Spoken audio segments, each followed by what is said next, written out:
大家好，好多謝有個機會嚟同大家做個分享。咁今日大會嘅主題呢，就係重構想像。咁喺我今次準備呢個分享嘅時候呢，就深深咁體會到重構想像呢個經驗。咁因為我一直都以為呢，大會嘅主題係生活質素嘅。咁啊，直至個幾禮拜之前睇到啲宣傳呢，先知道原來改咗重構想像。咁啊，於是呢，我就要諗翻重構自己嘅內容嘅想像啦。OK，咁啊。不過好彩咧，我一早已經決定咗咧，無論今日咩主題咧，我都會講差唔多嘅嘢嘅啫。咁所以咧就係重構想像咧，對我都唔係太困難。咁今日其實我主要係想同大家分享咧，我係創業嘅一啲體驗。咁希望可以帶出人生係有無限嘅可能，人生係有無限嘅想像嘅空間嘅。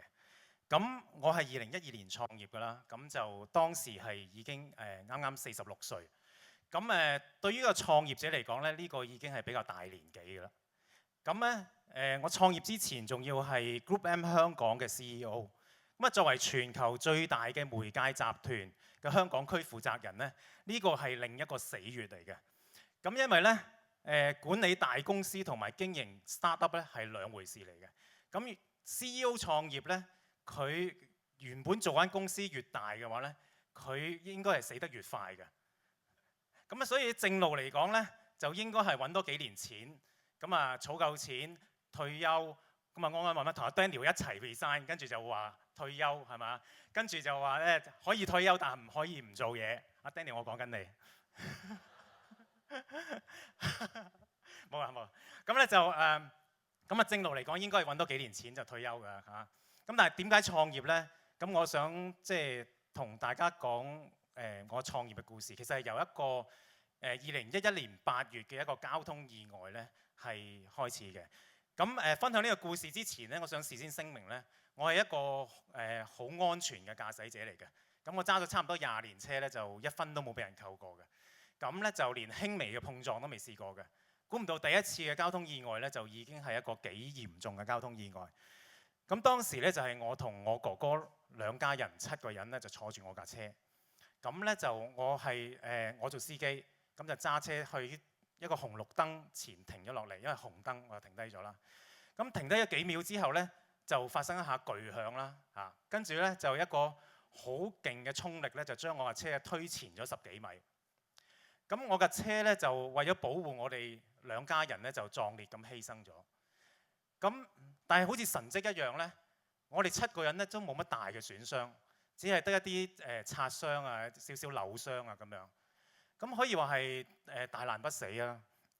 咁呢件事發生之後，令我諗，首先我第一樣諗到咧就係我卒之有藉口同我老婆講買架新車啦。咁但係我都係做大事嘅人嚟嘅，我都係諗啲大啲嘅人生嘅問題。咁我當時就喺度諗咧，就係其實我哋嘅生命咧係可以喺我哋冇預期嘅情況底下，隨時咁結束嘅喎。咁如果呢一刻生命結束嘅話，會有咩遺憾呢？咁我有好好嘅家庭，有好好嘅事業，有好好嘅朋友。咁其實都冇乜好大嘅遺憾。就唯一一個好大嘅遺憾呢，就係我未試過創業。因為呢，我覺得我一直都幾有企業家精神嘅。咁啊，即使我打工嘅時候呢，我都係當自己公司咁 run 嘅。咁嗰10幾年嘅領導嘅生涯入邊咧，其實令到公司個業績咧，嗰個盈利係講緊係翻咗60幾倍啊！咁咧就正常打工仔咧就唔會去到咁盡嘅。咁咧應該咧就係冇乜着數嘅。如果去到咁盡都。咁其實喺打工嗰20幾年入邊咧，其實我都有即係偶然咧都會有呢啲念頭係想去創業嘅。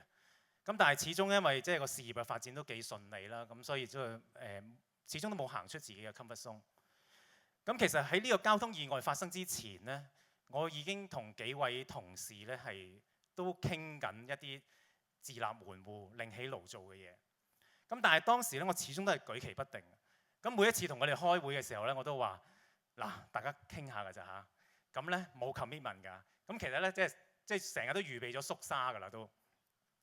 咁咧，亦都曾經試過同佢哋講話，其實你哋幾個自己搞得啦，都唔使我啦，因為即係我又唔識 digital，因為我第一間開嘅公司係 digital agency 嚟嘅。咁我又唔係好熟 digital，咁我覺得好似幫唔到你哋乜嘢咁樣，不如你自己搞啦咁樣。咁但係咧，其實因為呢個交通意外發生之後咧，就令到我係真係下定咗決心，真係行出即係打工嘅門檻，就走出去創業啦。咁都好奇怪，其實當我決定創業嗰刻咧，其實個心境咧係好平安。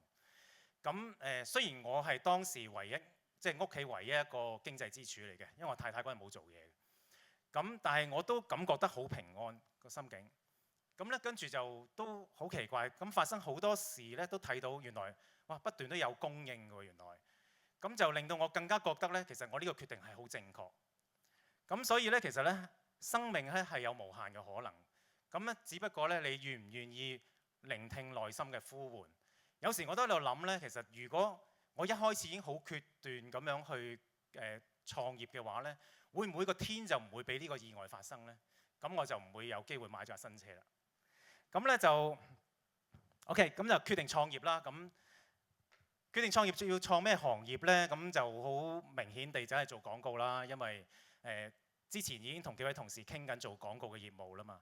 咁第二咧就係因為我做咗廿幾年廣告，咁除咗廣告之外咧，就我乜都唔識㗎啦。其實咁咧，其實即使係廣告咧，我都唔係好識嘅啫。其實因為其實廣告業務嗰個範疇都好闊嘅。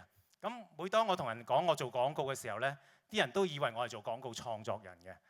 咁雖然喺廿幾年嘅廣告生涯入邊咧，我都同好多好出色嘅廣告創作人共事過。咁而我哥哥咧，KC 曾錦程咧，都係一個幾出名嘅廣告創作人嚟嘅。你見過未啊？咁咧就嗱，佢係我哥哥嚟㗎嘛。咁如果根據楊局長嗰個邏輯嘅話咧，其實我都應該幾有創意嘅啊。咁但係咧喺呢廿幾年廣告生涯入邊咧，我從來都未喺創作部做過嘅。其實咁我一直都係做媒介策劃嘅工作。咁媒介策劃係做啲咩咧？就係將個客戶嘅廣告預算分配喺唔同嘅媒介度啦。咁就喺咩時間、咩地點同埋咩 context 去打個廣告咧，令到嗰個廣告嘅效力會最大啦。咁點樣可以情況可以令到個廣告信息最好咁表達出嚟咁樣啦？咁廣告媒介嘅工作就係做呢啲咁嘅工作嘅。咁我廿幾年都係做廣告媒介嘅工作。咁但係咧，我創業嘅時候咧，係我開始嘅時候係完全冇做媒介嘅業務嘅。咁即使係今日咧，媒介嘅業務咧佔我哋都係唔夠1成嘅業務。換言之咧，其實有9成以上嘅業務咧，都係我唔熟悉嘅業務嚟嘅。咁好多時咧，我就聽到啲人話啊，做人好無奈啊，冇乜選擇啊咁樣咧。咁我都喺度諗咧，其實我個人生其實都幾勵志嘅喎。咁喺我大半生入邊咧，都係表現出其實人生係好多選擇嘅。咁我考大學啊，考咗2次先入到大學啦。咁但係我第2次考大學嘅時候，考到好好成績嘅。咁好到咧就係個老師走嚟同我講咧，唔係話恭喜我，佢係話爆冷。咁咧，講完爆冷之後咧，佢就想叫我報醫科嘅。其實嗰陣，咁但係咧我就結果就揀咗當時比較冷門嘅統計系啦。咁因為當時仲未有 big data， 所以統計系都未係好熱門嘅。咁統計系咧即係全班得20人嘅啫，其實咁就一個好細嘅學系嚟嘅。咁讀統計系畢業之後咧，其實成績好嘅同學咧就走咗去做政府做統計師啦。咁成績稍為冇咁好嘅咧，都揾到有相關嘅工作嘅。咁咧我係唯一一個咧就不務正業嘅，就咪走咗去做廣告。咁成為中大統計系第一個做廣告嘅人。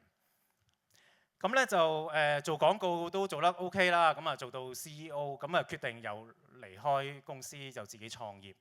咁到我創業嘅時候咧，又選擇唔係做熟悉嘅業務，而係做即係我唔熟悉嘅以創意為主嘅一啲廣告業務。咁所以咧，其實咧人生都真係有好多選擇嘅。咁問題係咪你願意係行出自己嘅 comfort zone， 係咪願意係作出取捨？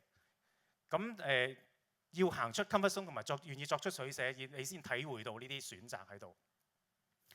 咁重構想像，第一就係要你聆聽內心嘅呼喚啦。跟住就係相信呢個世界係有選擇嘅。咁第三點呢，我覺得係要打破常規呢，可能係你一個好重要嘅一個機遇嚟嘅。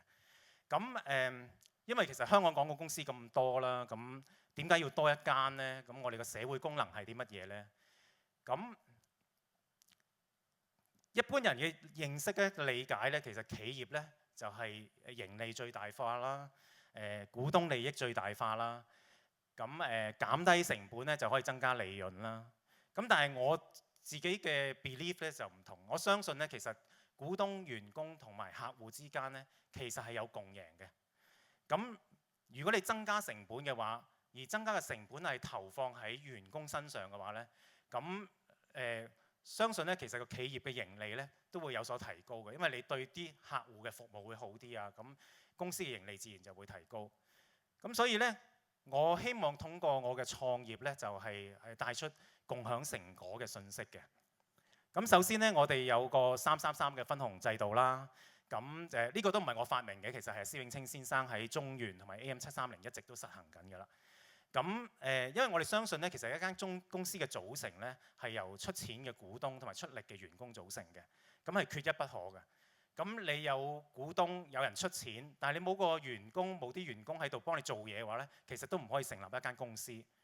咁如果你有個團隊喺度，但係因為冇一個起始資金，冇人出糧嘅話咧，你亦都維繫唔到呢個團隊。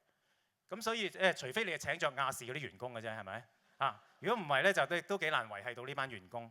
咁所以咧，我覺得公司有錢賺嘅時候咧，係應該股東同埋員工分嘅部分係一樣咁多嘅。咁啊，所以1/3俾股東，1/3俾員工。咁因為公司嘅發展係需要資金去支持嘅，咁所以咧亦都留翻1/3喺公司入邊做長遠嘅發展基金。咁就係呢個333嘅分紅制度啦。咁除咗我哋333分紅制度咧，我哋仲有一個變態員工福利嘅。咁咧就好多人嘅理解咧就係變態員工嘅福利啊。咁咧呢個理解都唔係太錯嘅，我覺得啊。咁咧因為咧上梁不正下梁歪，咁啊有變態嘅老闆先有變態嘅員工。咁咧就所以係即係兩種讀法都得㗎。你可以變態員工福利又得，變態員工福利都得嘅啊。咁咧就其實咧事緣咧就係我覺得。因為我哋係廣告行業啦，係一個創意嘅行業。咁我覺得我哋喺員工福利方面咧，可以有啲破格啲嘅一啲諗法。咁於是咧，我就叫啲同事咧提議有啲咩特別啲嘅員工福利可以做啦。咁咧就經過佢哋嘅提議同埋投票咧，就揀咗呢4樣嘅。咁其實都係可以叫話自作自受嘅，因為佢哋提議出嚟，跟住要投票選出嚟嘅其實。咁咧就係第一項咧就係2日嘅生日假啦，咁就係生日當日同埋生日嘅翌日咧都可以放假嘅。咁咧就第二項咧就係買書睇戲咧就公司找數嘅啊。咁咧呢個係冇上限嘅。咁咧第3點咧就係咧每位同事每年咧都有3000蚊嘅 budget 咧俾佢哋係睇 show 嘅。咁睇 show 係可以包括係本地嘅 show 啦，或者海外嘅 show 都 OK 嘅。咁因為咧，其實我哋覺得睇書睇戲同埋睇 show 呢啲都可以刺激創意思維，咁所以都對我哋嘅工作係有幫助嘅。咁第4點咧就係我哋 OT 飯錢係冇上限嘅啊。咁呢個係我提出嘅，呢個係咁因為咧大家都知道其實廣告行嗰個 OT 嘅情況都好嚴重啦。咁所以一般咧，行內公司嗰個規定咧，都係即係 OT 嘅飯錢係由30蚊至到100蚊不等，咁就係即係 cap 咗個上限嘅。咁但係我就自己覺得咧，其實同事辛辛苦苦做完一日之後咧，就唔好因為即係受住個 budget 嘅限制去決定食啲乜嘢啦，反而係即係如果佢哋想食啲乜嘢，都俾佢哋有機會可以食到啦咁樣。咁所以咧，我就即係將嗰個 OT 飯錢嘅上限咧就剔走咗嚇。咁所以就係即係呢4點嘅變態員工福利啦嚇。咁我覺得如果對員工好，如果係要股東犧牲嘅話，其實都冇乜意思嘅。咁所以咧，我覺得咧係即係一定係要有股東、員工同埋客戶嘅共贏先得㗎。咁呢幾年嘅營運咧，我哋睇到真係有共贏嘅。其實嗱，咁頭先宣傳片都講啦，即係我哋員工嘅即係分紅其實都曾經真係打破咗香港嘅廣告嘅上限㗎啦，基本上啊，咁我哋咁多年以嚟咧，最高嗰次分紅有17個月，即係唔係17個月糧，出17個月糧，即係有4個月分紅，因為我哋13個月糧嘅其實。咁咧舊年咧其實分紅最好嗰間公司有16個月糧㗎嚇。咁所以咧其實就係破咗呢個廣告行嘅呢個即係record 㗎啦已經嚇。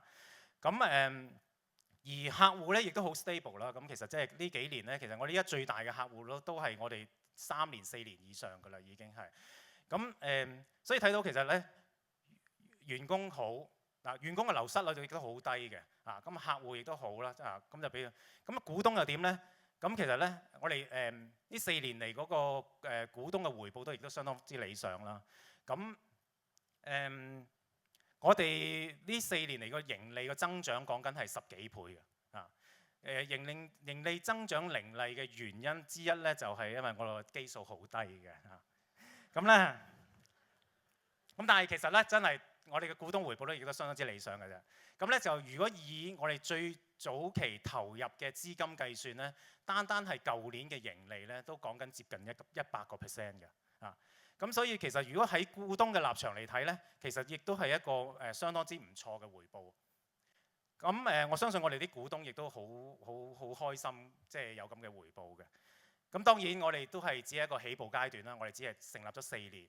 咁我唔敢話我哋已經成功咗。咁但係咧就係我希望咧，其實喺5年後、10年後，我有機會再同大家分享嘅時候，可以好自信咁同大家講，我哋呢個社會實驗真係成功咗啦！唔該晒你，大家。